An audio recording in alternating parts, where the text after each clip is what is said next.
বল star.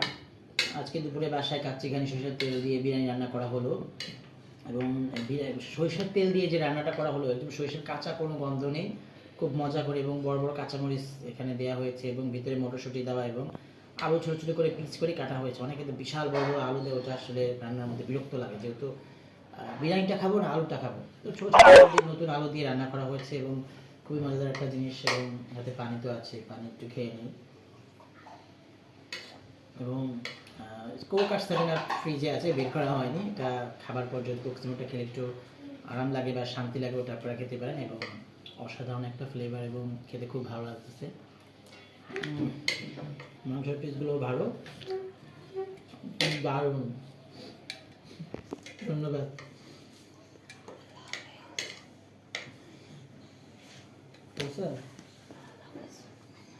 আল্লাহ হাফিজ।